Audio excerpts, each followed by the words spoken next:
Real Madrid genuinely don't care at all. The World Cup is going on. Everybody's just focusing on that.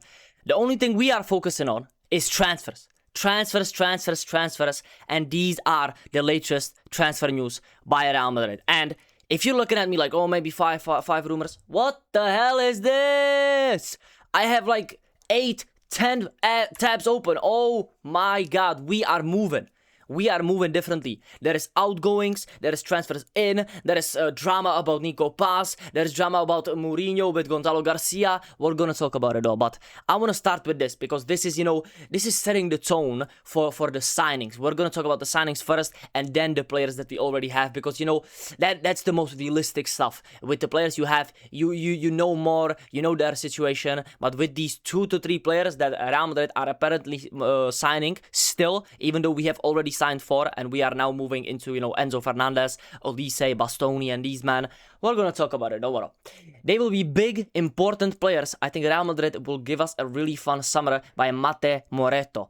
Do I believe this? Yes. Even though, I don't believe every source, I think 2 to 3 players is still a realistic, kind of group of players that are still missing from this club because we still need an attacker, we still need a midfielder, and we still need a center back. And that's exactly what this is. 2 to 3 players, I would be honestly okay with a center back and a midfielder, but hey, if you have not been following Real Madrid and you are living under a rock, Michael Olise is the top target, and he's not a midfielder. And he's not a defender. He's the most elite right winger that is in the world, apart from Lamine Yamal. And we're never going to get Lamine Yamal. So, if, in my opinion, hey, you might not like it, but I'm going to say my opinion on Michael Olise, if we should get him, even for an astronomical price, it seems likely that Michael Olise will give a definite yes to Real Madrid. Bayern Munich know that if this happens, the situation will become complicated. Why wouldn't Michael Olise want Real Madrid? Why wouldn't he? He has no strings to Bayern. Let's be honest, guys. He has like, two seasons. It's kind of whatever. Michael Olise won a lead season as well. I mean, come to Madrid. You want to win the UCL? This is the club to do it. Yeah, it's nice, cute, playing with Kane. Bundesliga. You can stay there for sure, but if you want to make the most money, if you want to be the biggest superstar, if you want to play with the best players and play against the best player in your position as well in the league, Lamine Yamal, this is the clear rivalry that you need to join. El Clasico is there for the taking, bro. The right-wing spot is the most open it has ever been for Real Madrid. Rodrigo is completely out of it. Franco Mastantuono is worse than me at football. Yes, I said it. He's genuinely worse than most of y'all at football. So yeah, come here. There's nobody else on the radar. You should be the number 1 priority, and I don't care anymore because my mindset has completely shifted after 1 game of football, and that is France versus Senegal. Even though France in the first 45 minutes, even maybe 60 minutes, haven't played the best game, Michael Olise still looks great. He looks great on the ball. His chance creation is elite. He's 1v1s, chances created from deep, from the outside the box, anywhere. Long passing, short passing, first touch, anything. It comes to technique and being able to make a difference in attack. Michael Olise has it on the biggest and highest level, and his understanding of Kylian Mbappe is already there. They haven't even played too many games together, but he understands him like they played more than Vinicius and Mbappe. It genuinely looks like that. And, more so on Olise, Real Madrid CEO Jose Angel Sanchez, JAS, personally approached Michael Olise's camp to get the green light for a move. Ladies and gentlemen, if Michael Olise lands at Madrid, I'm gonna say it. La Liga doesn't have to get ready. The world has to get ready. This is the signing that changes Real Madrid. And I would genuinely spend more money than PSG spent on Neymar on Michael Olise in this market. He is that guy. That's all I'm gonna say on Olise. Please cook me in the comments. I might deserve it. I don't care. I want Olise 99% sure. Now, let's move on to another player, which is, of course, Enzo Fernandez, who's genuinely twerking for Real Madrid. He is genuinely shaking ass for us because he's fully crazy about joining. He's crazy. This guy stinks, man. Real Madrid have other priorities at the moment. Of course we do. Because Enzo Fernandez, there is many other players that can have the same quality as you. They can be even cheaper. They can go for the same price. They can have more potential. They have, you know, less controversies about their name. They are not coming from Chelsea, which is a selling club that sells for 120 to 140 million. Because that's their asking price for Enzo Fernandez. And I don't really like it. Enzo, I'm gonna swiftly move on from this, brother. If we get you, fair enough. If it's a high price, I'm gonna cook you. First day if you do anything badly, and if we don't get you, I wouldn't care at all, honestly, because I don't rate him that highly. I'm not gonna lie. Enzo Fernandez, I'm not too fussed about him. Now, this guy, I am growing a little bit, you know, into a Bastoni fan, because the other center backs that we are currently looking at are, I think, around the same level, because Schlotterbeck, Bastoni, I think they are about the same level. I even think Bastoni is more quality, if I'm not gonna lie, if I'm gonna be completely honest. But 70 million for a guy that I'm not like 100% sure about. And you know, Jose Mourinho, it's nice that you love him, by the way. This Jose Mourinho loves, Real Madrid loves, yeah. Can we just say Jose Mourinho likes Bastoni? Can we say Jose Mourinho rates Bastoni? My brother, we don't love anybody. Like, fuck out of here, bro. He has never said he loves Bastoni. Fries. But Inter Milan, 70 mil. I mean, you can want 70 mil. 55 plus 10, take it or leave it, honestly, bro. And the 10 million in installments for the next 10 years, because I don't trust Bastoni that much, honestly. Even though I like him even more and more now, because Guardiola is off the table. Many more, other center-backs, you know, have either signed a contract or are too expensive, and gonna be too expensive after the World Cup, especially. Bastoni is a good option still, but 70 million for me is just a little bit too much. If we can get the price down, just about like 10 million, 20 million, maybe. Because I want to save money for Olise. I'm not gonna lie, I'm fully on Olise. My mind is fully on Michael Olise after that Senegal game with Kylian Mbappe. I'm not gonna lie. And Bayern is, you know, slowly and slowly the rumors are starting to, you know, to look a little bit more positive. It's not suddenly, you know, these never selling and this. Michael Olise is slowly, you know, creeping into changing his mind, and this could make the deal difficult. Bayern might consider a deal over 200 million.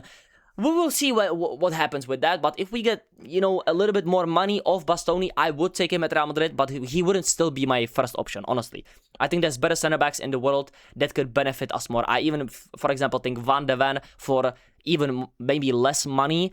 Let's see how he does in the World Cup. That's the problem with these players. I think Bastoni is the biggest advantage in that because we, you know, we don't have to pay more money because he will do good at the World Cup, because Italy is not at the World Cup. So yeah, at least the price is not going up. That's all I can tell you guys. Bastoni, quality center back, wouldn't you know, would he be my first option? No. Let me know down below in the comments as well what you think about Bastoni. Now let's move on.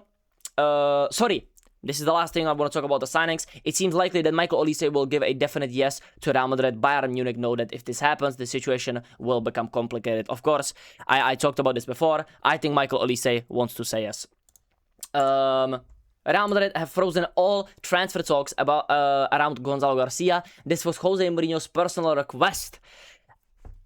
Honestly, kind of a W. I'm not gonna lie, guys. Even though, you know, I don't rate Gonzalo Garcia as much as, you know, some other fans of Real Madrid or fans of La Liga maybe do, I think Gonzalo Garcia off the bench is still a great option. And for Jose Mourinho especially, he likes the 9. He likes, you know, to have good players off the bench. He wants to have elite depth, and Gonzalo Garcia is an elite depth player. Of course, for his development, this is completely ass. Like Gonzalo Garcia, if I was you, I would be going out of Real Madrid right now. But of course, it's not your decision fully, because if Jose Mourinho wants to keep you, you are kind of intrigued. Let's be honest, guys. If Gonzalo is hearing these things, maybe he's thinking, oh yeah, I will get more minutes, this and that. You know, Mourinho believes Gonzalo possesses very interesting qualities for his project, and he wants to thoroughly analyze Gonzalo in person before making any decision, which is absolutely fair enough.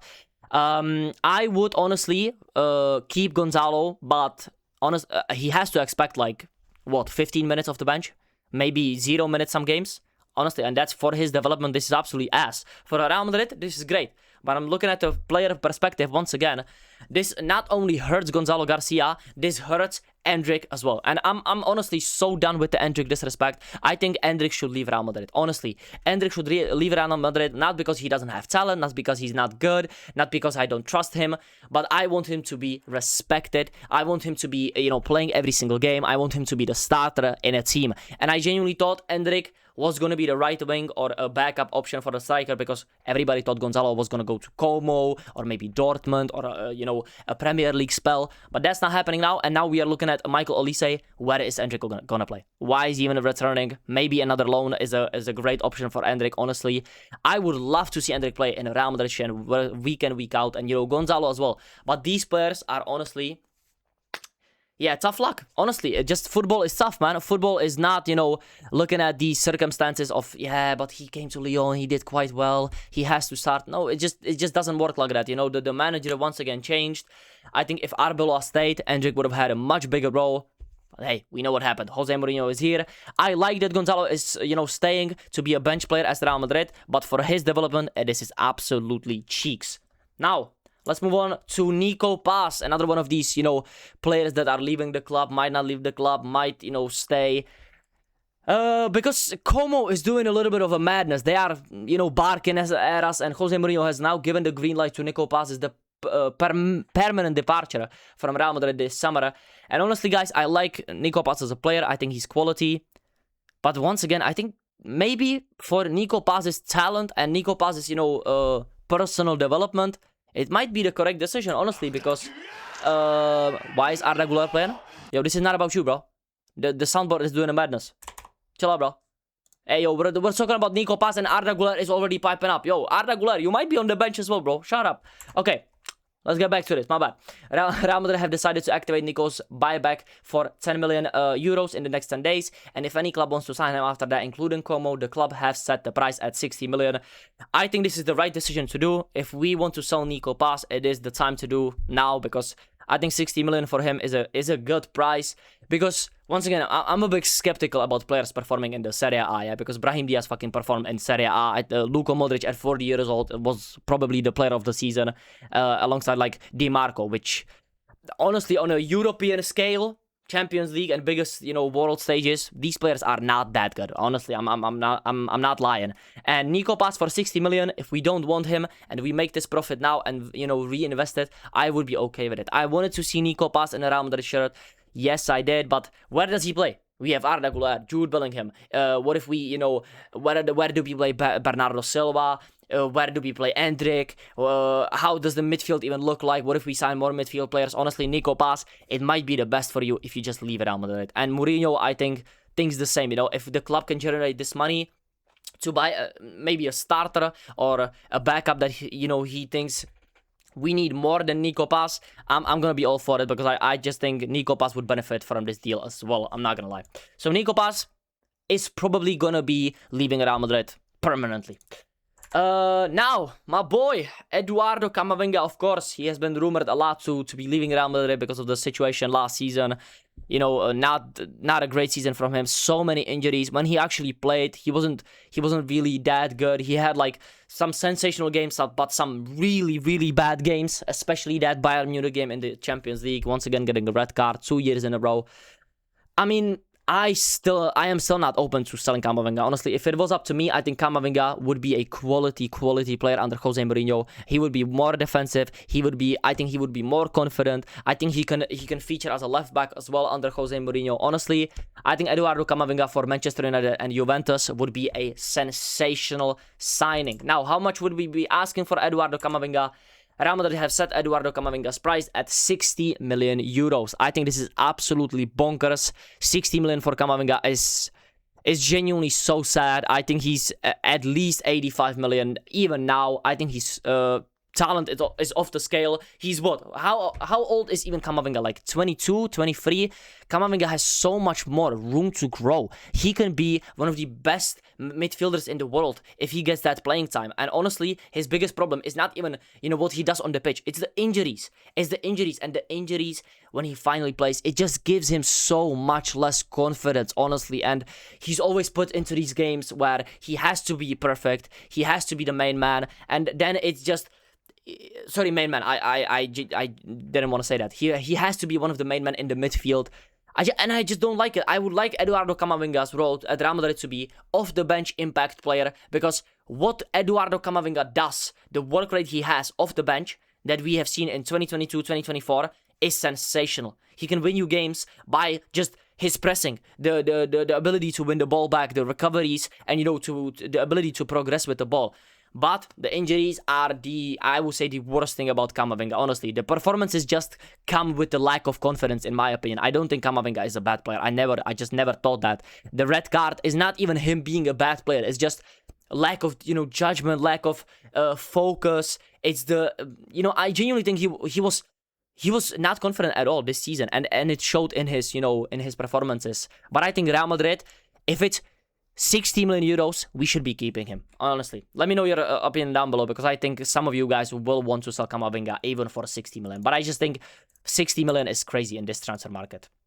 Real Betis are leading the race to sign Fran Garcia. Real Betis, thank you so much. Get rid of Fran Garcia as soon as possible. But then I saw this. Real Madrid have asked Real Betis 10 million for Fran Garcia. And I thought about it. 10 million, honestly, for Fran Garcia, I couldn't care less, honestly. You know what? His contract situation is not the worst. You can get him off the wage bill. We have Cucurella, we have Carreras, we have an injured Mendy that's basically never going to play. We have enough left backs. If we can generate 10 million from Fran Garcia and get rid of his wages at Real Madrid, honestly, I would never want to see him play for Real Madrid again. That's all I'm going to say. Real Betis, I think this is actually quite a good signing. He's an okay fullback, I would say, for a team like Real Betis. They need more depth because they are going to be in the Champions League. When Isco is going to play with him, hey, reconcile Fran Garcia. You can ball out at Real Betis for 10 million. I would be taking this, honestly. If we can raise it up to 15, maybe even 20, it would be a sensational deal for Real Madrid, because Real Madrid has absolutely no use for Fran Garcia in their team. Okay, this has been the transfer talk about Real Madrid latest transfer news. I hope you enjoyed. I'm enjoying these rumors. I'm enjoying the World Cup, of course. And I want to know your opinion on these signings. Anything you want, who do you want to sign? Do you think we should let go of NICO PAZ? What is going to happen with Endrick? Anything that's on your mind, I am reading those comments. You know this. I try to reply to most of them. If you're not being a high one, please like, and as I said, comment, subscribe, and I'll see you in the next one. Thank you so much for watching. Peace out.